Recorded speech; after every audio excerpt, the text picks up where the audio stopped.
Hi guys, welcome to my Experienced Teacher Through Action Research vlog. We're out now at the end of my testing phase. So I had the students do the end of unit test or the post test today.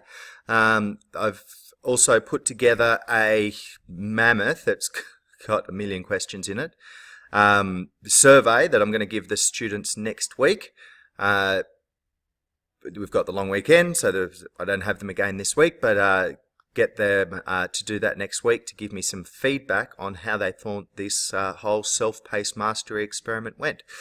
So that's pretty exciting that we're to the end and that I'm going to get some of that data back soon. And when I start crunching numbers, I will put vlogs out explaining what I got, I suppose. The other next stage for that is I'm going to do some focus groups. I haven't entirely worked out how I'm going to do these focus groups yet. So the idea would be to get 4 or 5 kids out of the class. So have the class doing something else, an activity, and get those kids off maybe to the back of the class or something like that, and have a conversation about how they thought it went.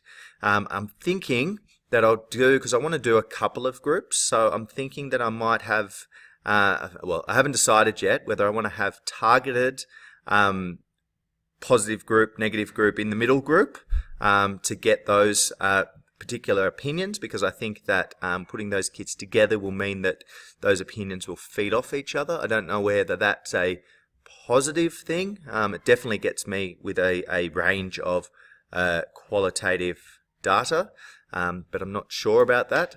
The other option would be to target those groups so that there is a bit of a spread. So somebody who liked the class, didn't like the class, and then something in between. So anyway, once I decide how to do that and do it, I'll make a video about how that process worked. But in this video, I basically wanted to concentrate on just what I've seen in class and my feelings of running the class over the last week to 2 weeks.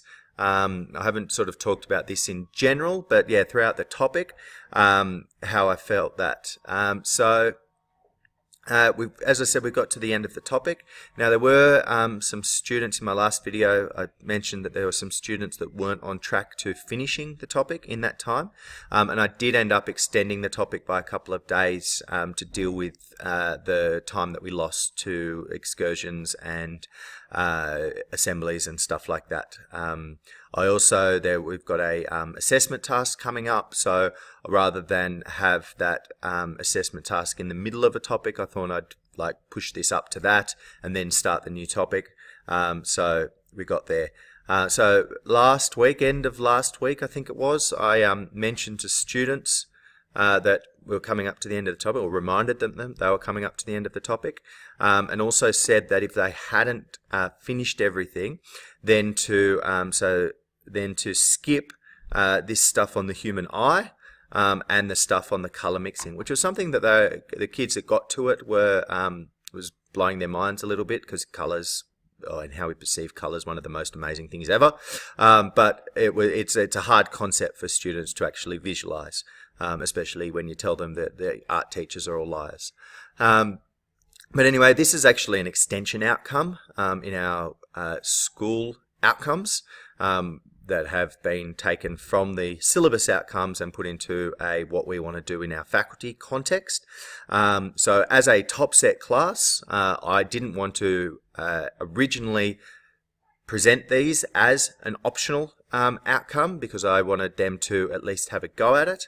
But getting down to this sort of last minute, I suppose, I let them know that that was an option to skip that and get straight into this thing, a section about electromagnetic radiation and communication technology. So there's a number of kids that did that. So skips this thing, which is a way of getting there. I wonder in the future whether I'd frame it as an extension topic as in total, or extension outcomes. I think I'd still like them to think that they were going to do it, even if they didn't end up doing it. Once you say that something's optional, there's less motivation for them to actually have a go at it, other than saying it's compulsory and then not worrying if they don't get it. So that's sort of how that went. This timing and getting sticking to timelines, I know was a bit tricky for some of the kids. I did hope that I would be getting around talking to them more about their time management and how they were going to plan what they were doing and setting deadlines or increments so that they knew that they had to be at this point at this time. But that didn't happen as much as I thought it would. The classroom itself is very busy, so getting around talking to everyone in the class is busy. Fortunately, you're not standing up the front. You are talking to everyone, so you are doing that interacting, seeing what they're up to, and providing feedback, which is, I believe, one of the most important things in a classroom. But a lot of that is ticking off stuff that they've done, so making sure that they've done activities. I think this is important. Another option would be to get them to tick off their own activities as they go, which would make my job easier, but I think that would then allow for for two things. Firstly, for those sort of work avoiding students to say that they've done more than they have, or even cheat themselves in thinking that they've done more. And also, I wouldn't have an idea about where they, or as much of an idea as where they were up to. Although I'd have more time to speak to them, so that's a thing there. Another option would be to get them to hand their work in. And I've tried this with a self-paced class that I've done in the past. And at the end of each lesson, they put the stuff they've done in a folder, and I just give it back to them the next lesson. And this has its benefits because it means that it takes that sort of just ticking stuff off and looking at kids' work out of the classroom. The downside to that is it means that you're not, firstly, the kids aren't seeing you look at their stuff and actually read their stuff. So then they kind of don't know that you're doing it. Which I think is, we do all this sort of stuff behind the scenes as a teacher, so they don't really have an idea of what teaching actually involves, or any concept of that. So that would be a downside. The other thing which would be that the kid isn't in front of you while you're doing that. So if you're reading something and a kid has totally gone off the wrong way with it, you can immediately give them that feedback and sort of reteach or do whatever you need to, and just be responsive to the teaching and learning in that sort of way. If that's sort of in the class and you go, all right, well, those 3 kids, I've got to speak to them today, that's more likely that you're not going to end up speaking to them, or that if you, because it's a busy class, might go, oh, well, it was just a little misconception that they had there, it's probably not that important, there's other things that are more important, and then you miss out on doing that sort of little catch-up, little teaching. So that's, some reasons for and against that. I wonder how scalable this pedagogy is of self-paced mastery.